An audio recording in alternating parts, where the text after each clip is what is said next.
humanos, mis derechos humanos, mis derechos humanos. Quiero mis derechos humanos, ¿dónde están mis derechos humanos? Mis derechos humanos.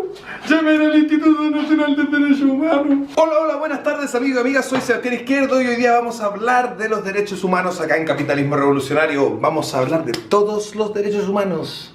Veámoslo. Me cago, no me pegue, me cago, no me pegue, no me pegue, no, me cago, no me pegue.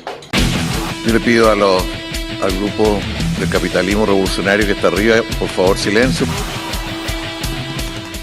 La pregunta que todo el mundo se está haciendo hoy en día es si realmente se violan o no se violan los derechos humanos en Chile. Pero para eso tenemos que saber qué crestas son los derechos humanos.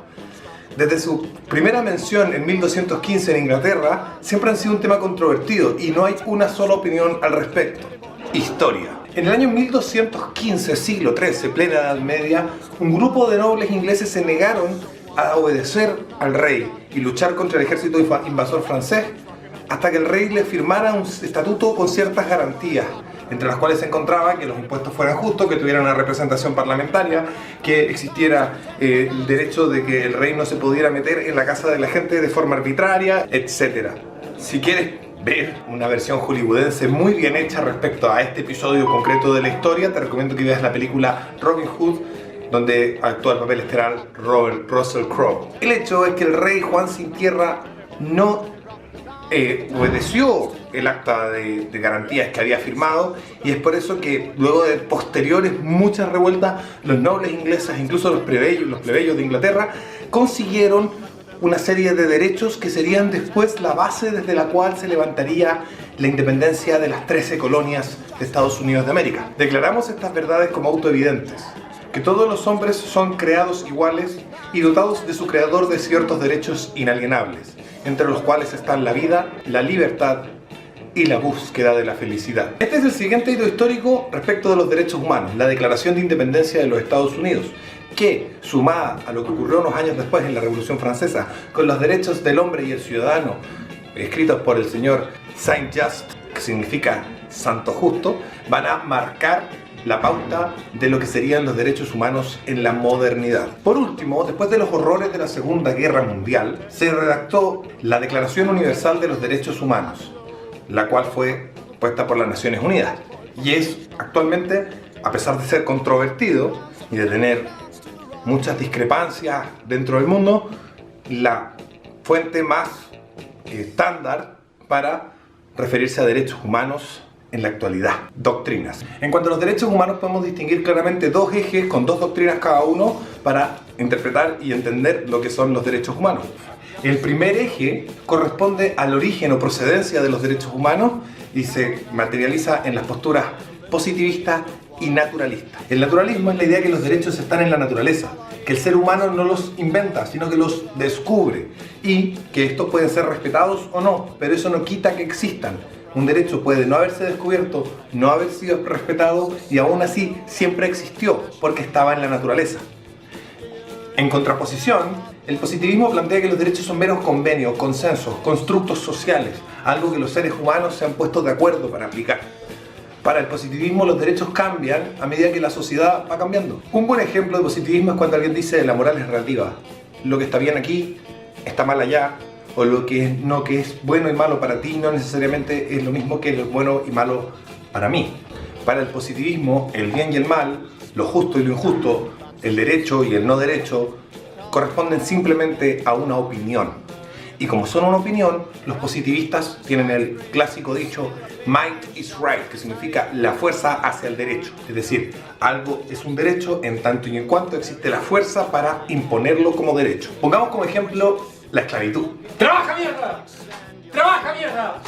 ¡Trabaja! Desde la perspectiva naturalista, la esclavitud siempre estuvo mal, toda la historia. Lo que pasa es que los seres humanos no nos habíamos dado cuenta, no lo habíamos descubierto, pero observando la naturaleza comprendimos a través del descubrimiento de ciertos aspectos de la naturaleza humana, descubrimos que la esclavitud estaba mal y por lo tanto al descubrirlo cambiamos nuestra conducta, lo que no exculpa de haber hecho una violación de derechos a los antiguos que tenían esclavos, sino que simplemente no sabían que estaban haciendo algo injusto, algo que pasaba a llevar el derecho, y eso se va a descubrir por medio de la observación del ser humano. Para un positivista, por el contrario, la esclavitud solía estar bien, ahora está mal, porque los seres humanos simplemente cambiaron su opinión y por lo tanto la esclavitud no era un derecho, era un derecho tener esclavos y luego ya dejó de serlo.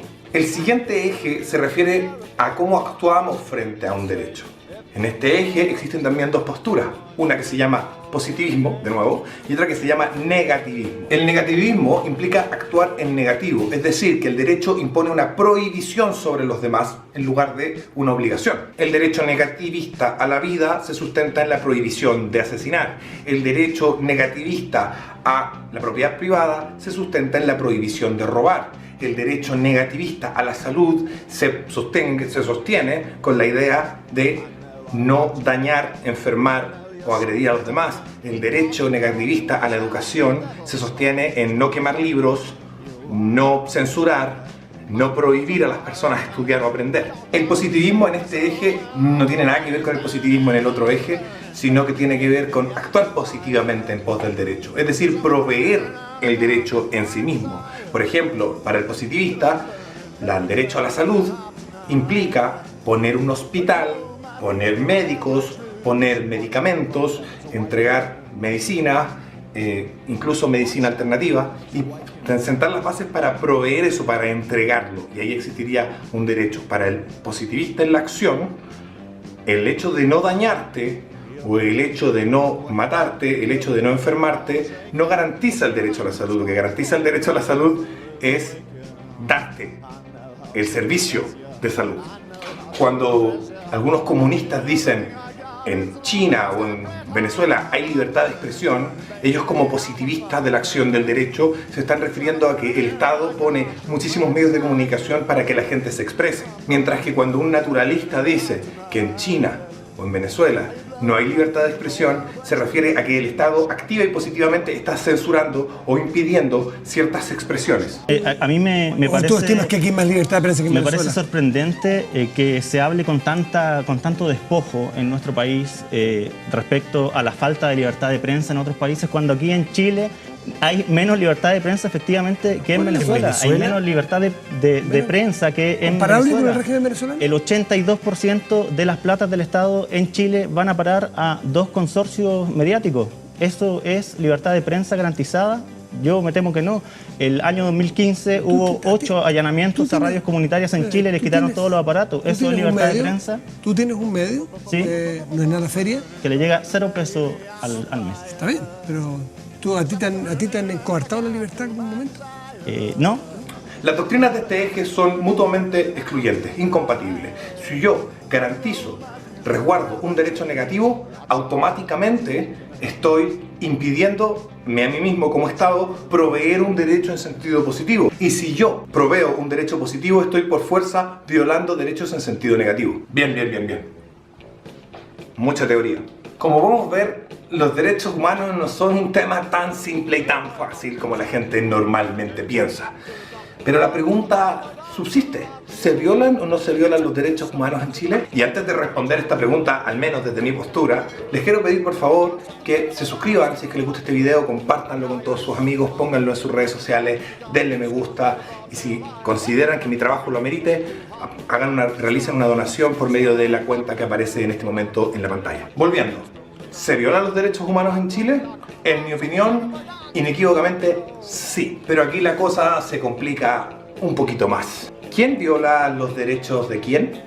Yo personalmente diría que todos violan los derechos de todos en la situación que nos encontramos ahora y que todo el mundo sabe cuál es. Pero alguien me va a responder: solamente el Estado puede violar los derechos humanos.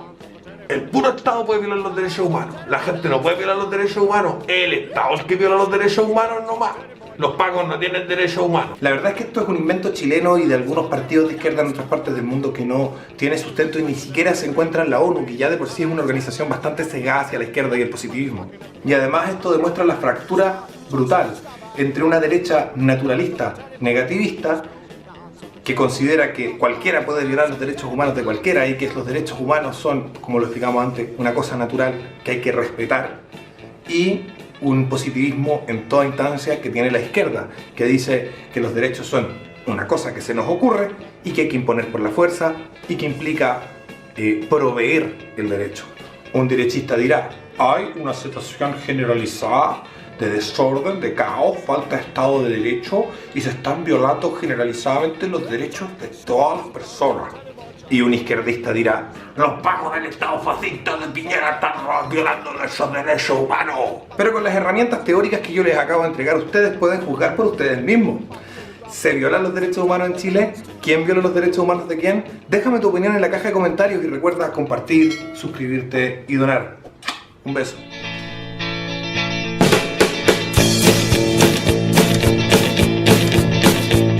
Don't sit at home all alone in your lonely Tiene que ser por arriba y me dolió, culeado, me dolió. No, no lo hizo fuerte. Me weón. dolió, weón. Nada, no hice nada fuerte, weón.